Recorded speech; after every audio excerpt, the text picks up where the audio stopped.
fin du monde est à 7 heures!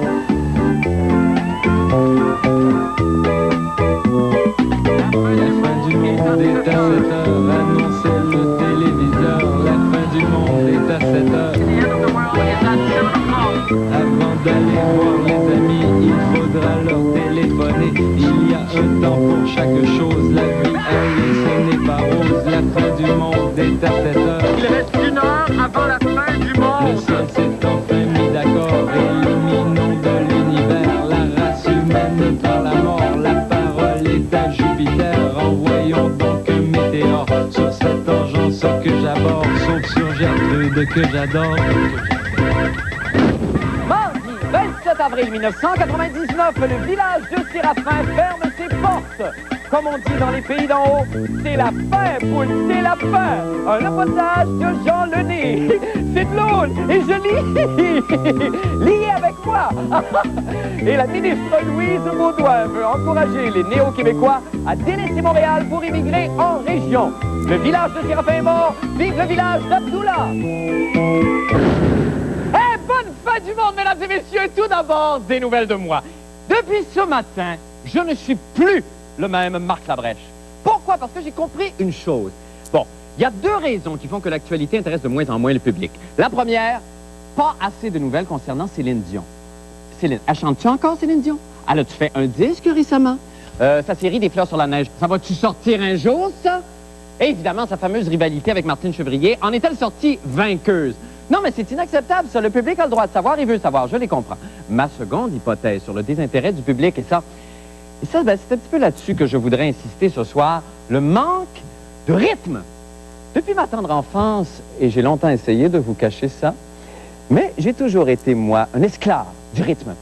Et c'est pourquoi ce soir, afin de ranimer votre intérêt pour l'actualité, je vais vous offrir, en première mondiale, si vous voulez bien me suivre, les Continental News, une revue de l'actualité accompagnée de danse en ligne. Mesdames, s'il vous plaît, si vous voulez venir me rejoindre, approchez-vous, s'il vous plaît. On se place comme il faut. On part la musique. 5, 6, 7, 8. Alors, le week-end dernier, le PQ tenait son conseil national à Trois-Rivières. Rassemblement au cours duquel, évidemment, le gouvernement péquiste a essuyé plusieurs rebuffades de la part des militants concernant notamment la carte de l'électeur, l'aide financière pour les expos, l'accès anglophone à des soins de santé dans leur langue. Alors, pour nous en parler plus longuement, je reçois le merveilleux journaliste, M. Marc Laurando, qui vient nous rejoindre ici au Continental News. Marc, bonsoir. Bonsoir, Et Marc. bienvenue, Bonsoir. bienvenue à la fin du monde. Alors, Marc, évidemment, il y a eu une 60aine de résolutions qui ont dû être adoptées par les militants en fin de semaine. Qu'est-ce que vous avez retenu? On a parlé beaucoup de la carte d'électeur, on a parlé même des expos. Avec tout ce brassage d'idées chez les indépendantistes, il est difficile, comme vous le faites, de garder le pas. On est constamment mêlés. Ils ont proposé, dans un premier temps, d'abandonner chez les bloquistes la notion de peuple fondateur. Ouais. Écoutez, c'est la raison même, la raison d'être des partis indépendantistes et du nationalisme québécois. On est un peuple fondateur, on réclame de la culture, on réclame en matière de droit l'égalité et sur le plan non seulement linguistique ou culturel, mais sur le plan de la distribution des pouvoirs. C'est abandonner même la raison d'être, c'est incohérent.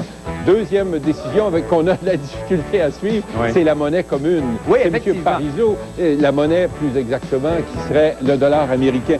Déjà, c'était le dollar canadien, Oui. le référendum de 95, avec le passeport canadien. Là, ce serait le dollar américain. Vous vous rendez compte? Qu'est-ce qu'on fait avec le dollar américain? Aucune influence sur la politique monétaire. On en a une actuellement. Un tant soit peu, vous me direz, à travers les institutions canadiennes. Oui. Mais si on a le dollar américain, aucune influence sur Effectivement. la politique monétaire, ça donne quoi d'être indépendantiste? Tout à fait. D'ailleurs, parlant d'indépendance, évidemment, on entend beaucoup de vocables, on a utilisé beaucoup de termes, on a parlé de souveraineté association, renouvellement du fédéralisme, tout ça. Est-ce que vous pensez que les militants cherchent un nouveau moyen de parler de souveraineté? Le gradualisme, en tout Oui. cas, il y a 4, en fait, Oui. militants, dont M. Monnière et Boutillier, qui ont proposé un système à 3 temps où il y aurait, par exemple, 3 référendums, il y aurait une constituante et tout ça. C'est un peu compliqué, mais Oui. ça dit au Canada anglais, si vous n'acceptez pas un statut spécial pour le Québec, ben nous, on va faire un référendum sur D'accord. l'indépendance. OK. C'est une démarche que M. Bouchard a trouvée un peu trop tortueuse, Oui. compliquée, certains disent machiavélique, alors du revers de la main, M. Bouchard a dit non à ça. Ah, c'est des temps très difficiles pour le Parti québécois, Marc. Ah oui, ben, c'est des temps très difficiles, à part les points de friction sur l'identification des électeurs. Les militants veulent une vraie identification. Ben, c'est ça, mais c'est un parti qui est en vie, je présume, et c'est un parti qui nous annonce des belles promesses pour l'avenir. Ben oui, puis c'est difficile pour M. Bouchard, parce qu'il y a Jacques Parizeau qui éclipse Gilles Duceppe au bloc, si bien que ça réduit sa marge de manœuvre. C'est tout à fait acrobatique, un peu comme la danse en ligne. Enfin, exactement. C'est difficile pour les deux chefs de garder le pas. Marc, c'est tout le temps qu'on a, malheureusement. C'est très gentil. Merci infiniment, mesdames. Ça a été très instructif de la part de tout le monde. Marc, merci beaucoup et bonne fin de soirée. Merci beaucoup à tous. Bon, maintenant, on enchaîne avec les nouvelles de la fin du monde. J'aime ça, de l'actualité comme ça. J'adore ça. Bon, il y a 3 événements qui sont survenus au cours du 20e siècle et pour lesquels je me souviendrai toujours de l'endroit où j'étais quand j'ai appris la nouvelle. 1, évidemment, l'assassinat de John F. Kennedy.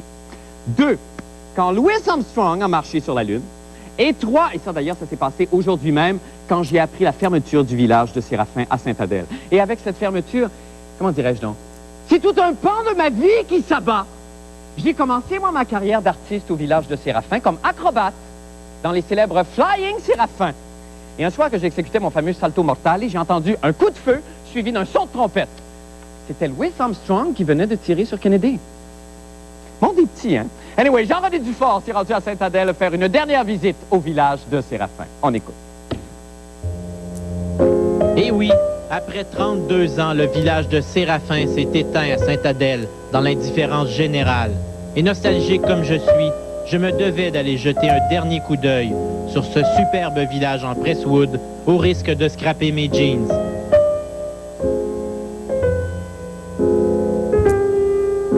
Ben, les choses vieillissent. Le musée de cire a fermé jadis.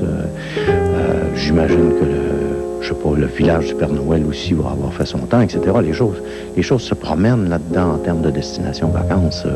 Les gens sont plus intéressés à aller au glissade d'eau qu'à aller se promener dans un village hanté. Adieu, belle maison d'époque minutieusement préservée. Adieu, réaliste mannequin habillé en colon et en habitante. Adieu, épinette rouge qui jadis amusait les enfants et aujourd'hui laissée à toi-même. Qui va te nourrir? Au niveau de l'attirance que peut représenter le village, ben, une génération après la fin des belles histoires, on voit la baisse de popularité, effectivement. Là, abandonnée dans cette forêt sauvage, la petite maison de Séraphin et à l'intérieur, une saisissante réplique de sa tendre épouse Donalda, frottant à 4 pattes le plancher avec une poignée d'avoine dans les mains. Tout ça abandonné sous les yeux d'un Mélèze Larissant. Un homme et son péché, ce n'est pas une œuvre quétaine d'aucune façon. Ça fait partie de notre imaginaire collectif. Mon Dieu, que va devenir ce magasin général? Cette vieille patente rouillée, ce tuya occidental, cette fausse voie ferrée et ce superbe auberge argentée. Décidément, le temps ronge les choses comme l'acide. Ça va avoir fait son temps. Il faudrait comme une activité complémentaire à ce très beau village à caractère patrimonial ou culturel, il faudrait un parc d'amusement, il faudrait autre chose rattaché à ça, pas incorporé, mais rattaché, pour que les enfants soient attirés par une activité de plaisir et en même temps un complément culturel que serait le village de Séraphin. C'est comme chez le dentiste, on vous donne un bonbon pour vous attirer. Toujours, oui, sans doute. Ici Jean-René Dufort, au village de Séraphin. Ah, que de tristesse! Nous allons rejoindre M. Jean-René Dufort qui se cache derrière un if sur Jean Talon. Jean-René, bonsoir! C'est un concept, Marc. Oui, c'est très joli. Oui. Bon, Jean-René, on déplore souvent qu'on manque de mémoire. On a la mémoire très courte vis-à-vis nos héros du passé. Est-ce que vous considérez Séraphin Poudrier, vous, comme un héros au peuple québécois? Ben, c'est effectivement quelqu'un qui a marqué l'histoire du Québec, mais on a aussi la mémoire de nos programmes et de nos téléromans, oui, c'est-à-dire que quand on essaie de partir des villages, comme le village d'Émilie, le village de Séraphin, oui. ben, à un moment donné, la magie de l'émission est plus là et ça intéresse plus personne. Bon, très rapidement, Jean-René, on a appris que la Chambre de commerce voulait quand même tenter de sauver le village. Qu'est-ce qu'on en sait aujourd'hui là-dessus? Ben, on va tenter une dernière relance. On ne sait pas avec quoi. On sait pas. On va essayer de trouver des nouveaux concepts plus excitants et plus jeunes. OK, parfait. Merci beaucoup, Jean-René Dufort. C'est tout le temps qu'on a. Salut, Marc. Bonne fin de soirée. Nous allons faire une petite pause et nous revenons avec d'autres nouvelles. Restez avec nous.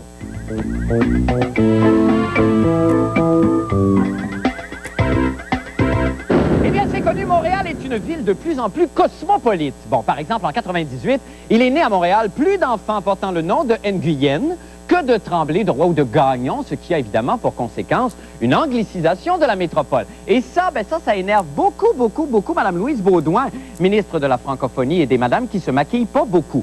D'ailleurs, en conférence de presse, Mme Beaudoin s'est écriée « Déportons toutes les ethnies dans les régions ».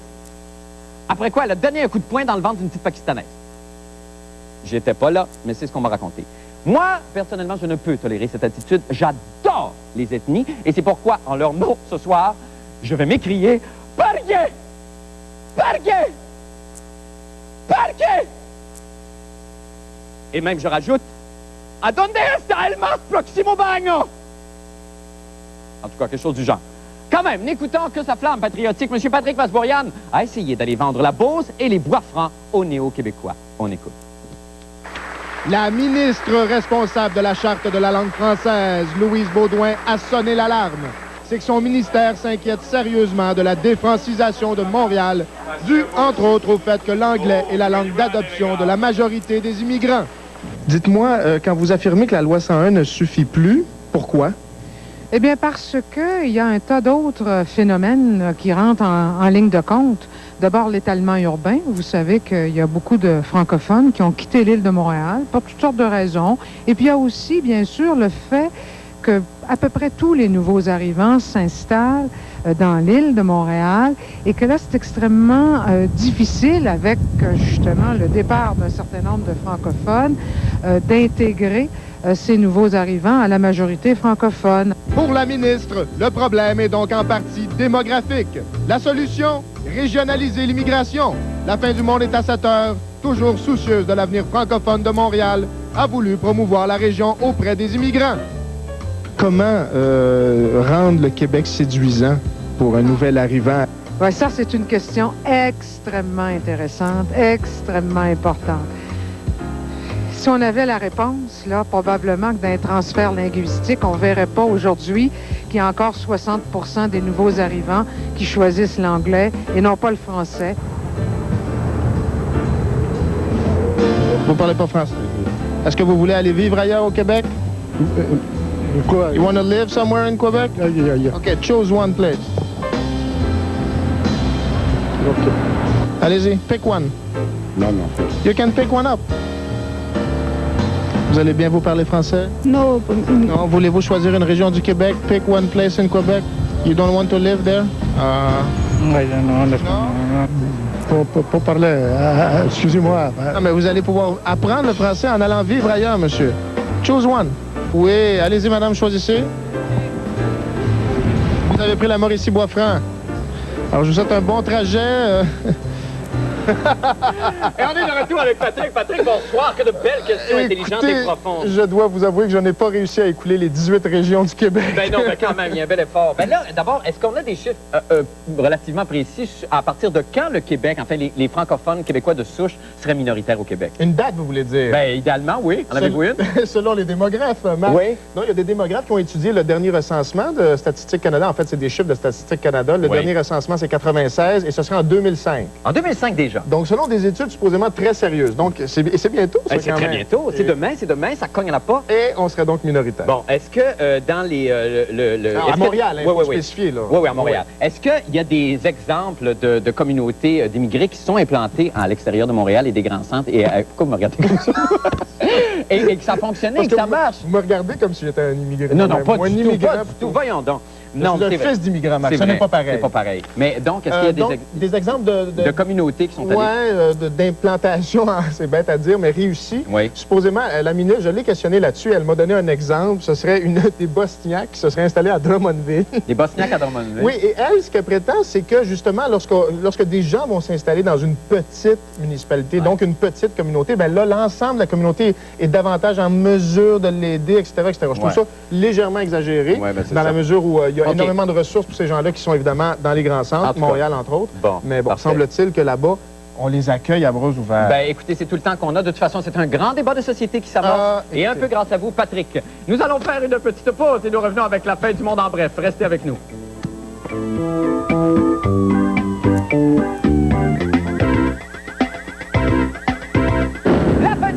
maintenant. Vous savez, j'ai toujours été un grand fan de l'ONF. D'ailleurs, je l'ai tatoué là, sur le cœur.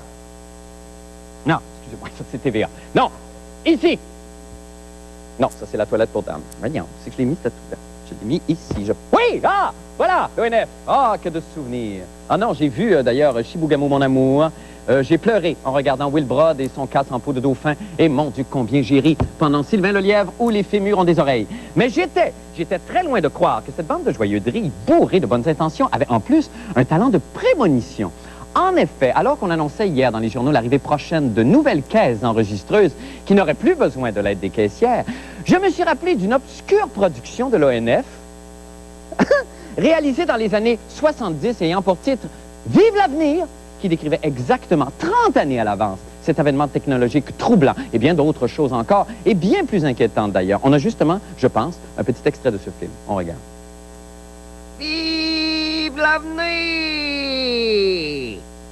Dans l'avenir, faut pas t'en faire, c'est fini le taxi price. Y'aura plus de fil à la caisse parce qu'il y aura plus de caissière. C'est le fun, hein? Yeah! Ça fait du bien! Yeah!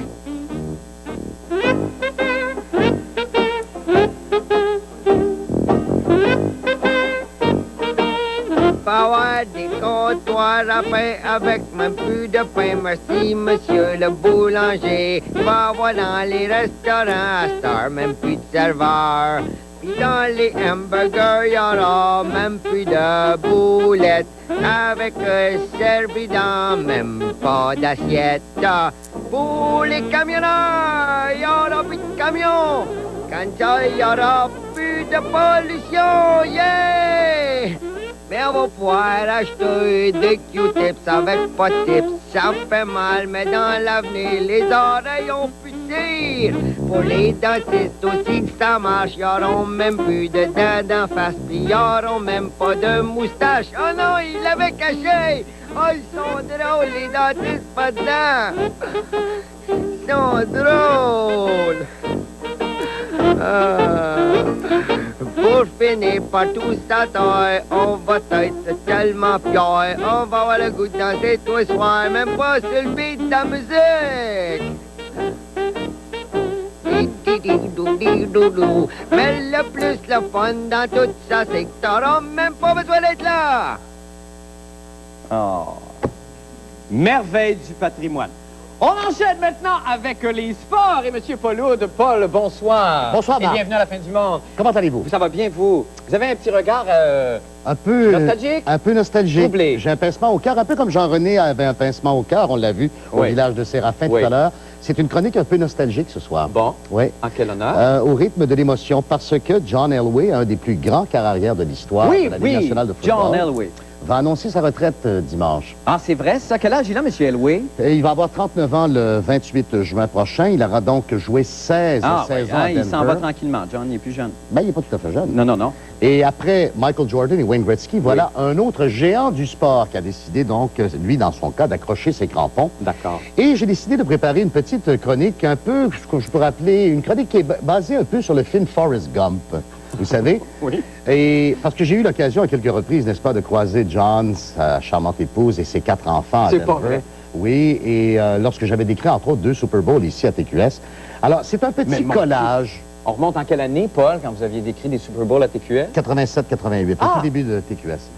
Et c'est un collage, en fait, sans prétention Non, que non. je vous offre ce soir. D'accord. Que j'ai intitulé modestement Mes années Elway. OK, d'accord. Que je vous invite d'ailleurs à regarder sur la musique de Forrest Gump d'ailleurs. OK, on écoute. Alors me voici au Super Bowl de San Diego en 1988, évidemment avec un look un peu différent. Et me voici lorsque John m'avait demandé de le conseiller le long des lignes de côté au Super Bowl 22. Et il m'avait présenté 2 de ses cousines, d'ailleurs, qui étaient meneuses de claques pour les Raiders de Los Angeles. Vous voyez ce look vachement décontracté? Cette entrevue où il m'avait fait rigoler et où je lui avais fait des faces de Louis de Funès. Il avait adoré ça. Le voici en pleine action, c'est le John qu'on connaît, qui aimait porter le ballon, qui a lancé 300 passes de toucher dans sa carrière, plus de 51 000 verges de gagnées. Et me voici lorsqu'on lui a remis le trophée Vince Lombardi, lorsqu'il a dirigé les Broncos de Denver à la victoire L'an dernier, cette année, en fait, contre les Falcons d'Atlanta et l'an dernier contre les Packers de Green Bay. À Denver, on va s'ennuyer énormément. Vous disiez qu'il est vraiment élevé au rang de superstar. C'est un mythe, M. Elway. À tel point, à Denver, on dit que les sportifs du Canadien sont suivis au pas ici, à tel point que lorsque Mme Elway passe l'Halloween, le 31 octobre, avec ses enfants, il y a souvent 4 stations de télévision qui couvrent l'événement de Mme Elway, qui va passer l'Halloween de porte en porte. C'est incroyable. Alors, John, bonne retraite. Ben, il nous aura donné des sensations extraordinaires. Et on prévoit d'ailleurs l'avoir comme invité. Peut-être votre émission d'été. À la Brèche BQ. Ben, c'est ce qu'on espère infiniment. Merci. Pas loin. Ben, merci. Nous faisons une petite pause et nous revenons avec la météo. Restez avec nous.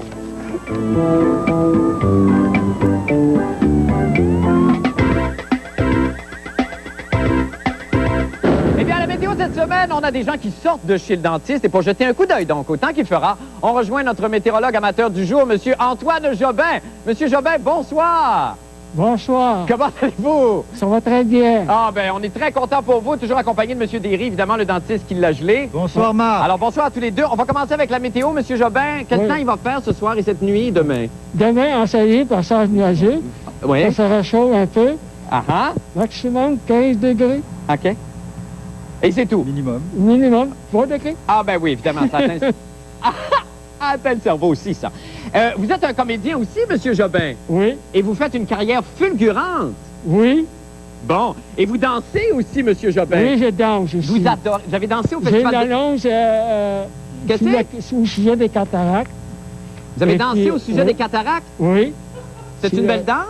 Oui, c'est la danse Wally Wally. La danse Willy Willy pour les cataractes? Oui. Ah, ben, on a manqué ça. On va y aller dès l'été prochain. Merci beaucoup à tous les deux et merci, M. Jobin. Il n'y a pas de quoi, ça fait plaisir. OK, bah, merci. Bonjour. À demain, tout le monde.